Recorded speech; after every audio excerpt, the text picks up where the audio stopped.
দুখানা bag already দেখলাম। আমাদের ছাত্রী স্যার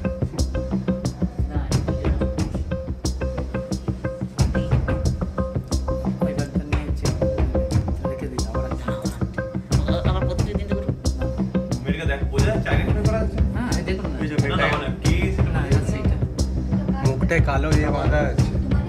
ও ধরা পড়ে যাবে। আমার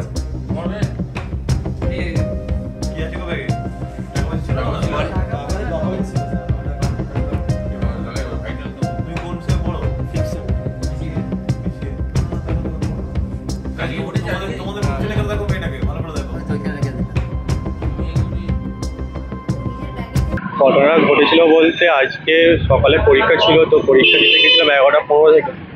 এবারে 11:15 থেকে পরীক্ষা ছিল, আমি তো দেরিতে গিয়েছিলাম কলেজে। তো 11:20 করে কলেজে গেছি, তখন এবারে দেখেছি আমার ব্যাগে হচ্ছে মানি ব্যাগ ছিল।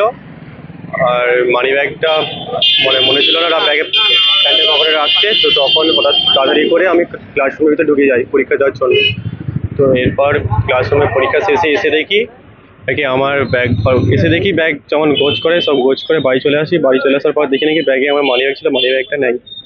তো তখন কলেজে যাই, কলেজে যেয়ে এরপরে স্যারেদেরকে বলতে, স্যারেরা বলেন যে এমনি সিসিটিভি চেক করতে। সিসিটিভিতে স্যারকে চেক করি, চেক করে ফুটেজটা নিয়ে দেখি নাকি একটা মেয়ে আমার ব্যাগ আর একটা আমার বন্ধুরও ব্যাগ ছিল, একটা ব্যাগ ছিল, তার থেকে কি নিয়েছে, আমার ব্যাগ থেকে মানি ব্যাগটা নিয়েছে। তারপরে আমি সেই ফুটেজটাকে নিয়ে ফাইন্স প্রিন্সিপালকে দেখাই। ফাইন্স প্রিন্সিপাল বলে যে এই যে সংসদের ছেলেদেরকে ডেকে বলে যে এরাই দেখ কি করবি, তোরা খোঁজ চালা। এই কোন কলেজের ছাত্র? আমি কালীপুর কলেজের ছাত্র। সিসিটিভি ফুটেজে কাকে দেখা গেছে? সিসিটিভি ফুটেজে একটা মেয়েকে দেখা গেছে, যে মুখে মাস্ক পরেছিল, যার কোনো চিনতে পারিনি আমরা।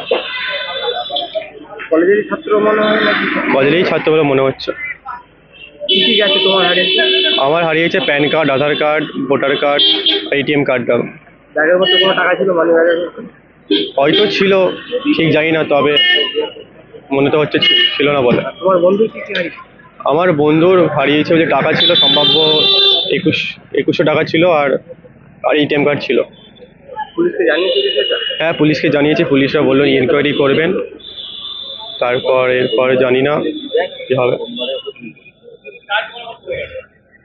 তোমার নাম? আমার নাম শেখ আজিজ। বাড়ি কোথায়? বাড়ি কালীপুরে। তোমার বন্ধুর নাম? বন্ধুর নাম শেখ আলাজ আলী।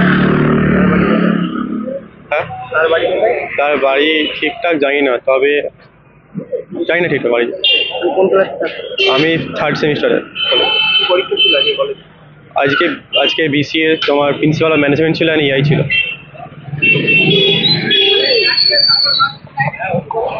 আমরা সিসিটিভি ফুটেজে আইডেন্টিফাই করছি, তাকে ধরে। এটা আমাদের এখানে কখনোই আপনারা যেটা বলছেন যে প্রায়ই ঘটছে, সেটা একদমই নয়। এই বছরে 2024 সালব্যাপী অনেক পরীক্ষা হয়েছে, এটি একটি প্রথম ঘটনা আমাদের নজরে এসেছে। কর্তৃপক্ষ বিষয়টা নিয়ে যথাযথভাবে আলোকপাত করবে, ভাববে এবং তাকে উপযুক্ত শাস্তি দেওয়া হবে।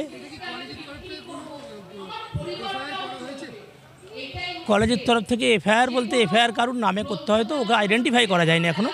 আমরা আইডেন্টিফাই করার চেষ্টা করছি, পরবর্তীকালে পদক্ষেপ নেব।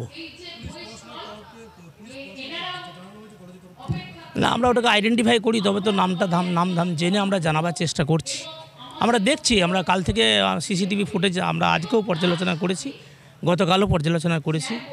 আবার আমরা না মোটেই না, ওটা একটা বিচ্ছিন্ন ঘটনা যদি ঘটে থাকে সেটাকে আমরা দেখার চেষ্টা করছি, নাকি এটা কোনো সাজানো ঘটনা সেটাও আমরা দেখব। কর্তৃপক্ষ উপযুক্তভাবে দেখে ব্যবস্থা নেবে। কলেজ পরিচালন সমিতি আছে, দরকারে পরিচালন সমিতির কাছে যাব, আমরা ব্যবস্থা করব।